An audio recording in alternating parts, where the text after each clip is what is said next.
അതെ, മദർഹുഡ് എങ്ങനെ പോകുന്നെന്ന് ചോദിക്കുന്നവരോടെ എനിക്ക് പറയാൻ ഒന്നേ ഉള്ളൂ കേട്ടോ. ഒരു ചായക്കോ കാപ്പിക്കോ വേണ്ടിയിട്ട് നിങ്ങൾ 5 ദിവസം വരെയൊക്കെ വെയിറ്റ് ചെയ്തിട്ടുണ്ടോ? ഉണ്ടായിരിക്കില്ല അല്ലേ? പക്ഷെ ഞാൻ വെയിറ്റ് ചെയ്തിട്ടുണ്ടോ. ഹായ് ഫ്രണ്ട്സ്, ഞാൻ ഫെബി. ഒരു ചായ ഉണ്ടാക്കാൻ പാല് തിളപ്പിക്കാൻ തുടങ്ങിയിട്ട് 5 ദിവസമായിട്ടോ. പാല് തിളച്ച് വരുമ്പോഴേക്കും മോൻ എഴുന്നേൽക്കും. പിന്നെ ഫ്ലെയിം ഓഫ് ചെയ്ത് പാല് ഫ്രിഡ്ജിലോട്ട് കയറ്റി ഞാൻ അവൻ്റെ അടുത്തേക്ക് പോകും കേട്ടോ. അങ്ങനെ കൊതി സഹിക്കാൻ വയ്യാതെയാണ് ഞാൻ ഇന്ന് ഉണ്ടാക്കാം, എന്തായാലും ഇന്ന് ഉണ്ടാക്കും എന്നുള്ള തീരുമാനത്തിൽ ഇന്ന് ഉണ്ടാക്കാൻ തുടങ്ങിയത് കേട്ടോ. അപ്പം നിങ്ങൾ വിചാരിക്കും ഇപ്പോൾ പകലാണെന്ന്. ഒരിക്കലും അല്ല, ഇപ്പോൾ രാത്രി 2:30 മണിയാണ് കേട്ടോ.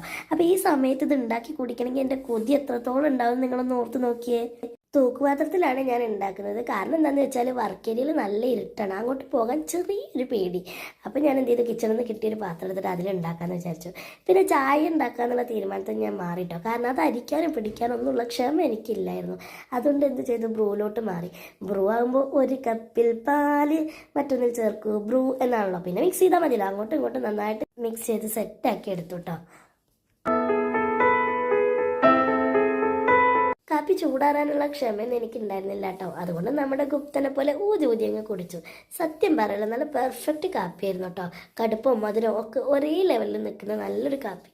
പക്ഷെ കുടിച്ചു തുടങ്ങിയപ്പോഴേക്കും നാവും വായും അണ്ണാക്കും എല്ലാം പൊള്ളി. സാരല്ല, എങ്കിലും ഞാനെല്ലാം കുടിച്ചു തീർത്തു കേട്ടോ. കാപ്പി അളവിൽ കൂടുതൽ കുടിച്ചതുകൊണ്ട് എനിക്ക് ആകെ ബുദ്ധിമുട്ടാവാൻ തുടങ്ങി കേട്ടോ. ഛർദ്ദിക്കാനൊക്കെ വരാൻ തുടങ്ങി. ഓക്കാനിച്ച് കണ്ണിലൊക്കെ വെള്ളം നിറഞ്ഞ് ആകെ ബുദ്ധിമുട്ടായി. എന്നാലും സാറില്ല, നമ്മുടെ കൊതി അങ്ങോട്ട് തീർന്നല്ലോ അല്ലേ. അപ്പോൾ നിങ്ങൾക്ക് എൻ്റെ വീഡിയോ ഇഷ്ടമാണെങ്കിൽ ഒന്ന് സബ്സ്ക്രൈബ് ചെയ്ത് സപ്പോർട്ട് ചെയ്യണേ.